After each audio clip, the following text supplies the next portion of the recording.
Hello guys, in this video we will be learning about AWS RDS, that is Relational Database Service. So what this is and say how would we be able to make use of it. Now this is a service provided by Amazon for 12 months free, that is 750 hours per month, which directly translates to every month free. Now here, what kind of database engines it has? It has MySQL, PostgreSQL, MariaDB, Oracle, and SQL Server. So we have that flexibility of choosing the database engine that we would like to have. Now question comes up, say why should we be using this when we already have a local database engine? Now this is one of the main questions. See, your website may be on cloud, your web application may be on the cloud, or it may not be on the cloud. But the thing is that suppose you need a database only and only for 6 months. So what will you do? There are two options, either Ask Cloud or second option is say use local server. For local server you need to pay some money, you need to set up that, and consider that you end up paying 1000 USD for 6 months.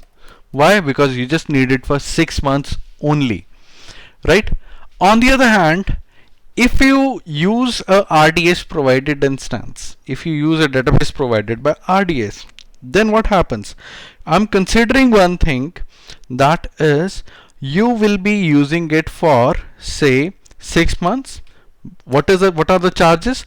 It is billed per hour basis. So it is billed on per hour basis. This means that even if you are paying $0.2 per hour for a very good instance, for a very good server, then how much you would be paying for a month? So let us just calculate. So here you can see that suppose we are using it for 24 hours multiplied by 0.2.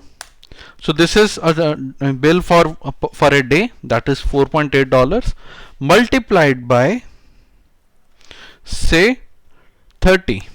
I'm considering 30 days, or let's do one thing, let's consider it for 6 months directly, 180 days. So here $864. Now the thing is that here I'm not including the cost of electricity, I'm not including the cost for network, and I'm not at all including the cost for the software purchased, because database is not cheap. You need to pay for the database engine that you are using. So here there are a lot of things that are involved, and I'm using the instance which is one of the best instances. Ultimately you will end up paying very less amounts, and the thing is that you don't have to worry about the maintenance of all this thing. So here RDS provides us few things, that is there are few benefits. It is easy to administer, it is highly scalable, it is available and durable, it is fast, it is secure, and it is actually inexpensive, as I showed you in the example as well. Now what all companies are using RDS? So this is the list of companies which are using RDS, and this includes Unilever, Expedia, Netflix, and a lot of other companies as well. You can see that list here specified, which will show you the major companies which are using RDS, right? Now coming back to this, so here why would I prefer using this? It is cheap and it is, as I told you earlier, highly scalable.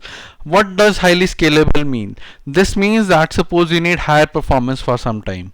Now in a local database you won't be able to do that, but as it is something on the cloud, we can scale up the performance or we can scale down the performance as well. And the benefit is that suppose in 90% of the cases my performance is at normal level, but at some point, say in 10% of the cases my performance is going to peak. I can configure my database for that peak performance time so that I don't end up paying extra and I don't over provision my database, right? So this is something that is very helpful for us and very important for everyone, so that they don't end up paying extra money, because over provisioning is something that is not useful for everyone.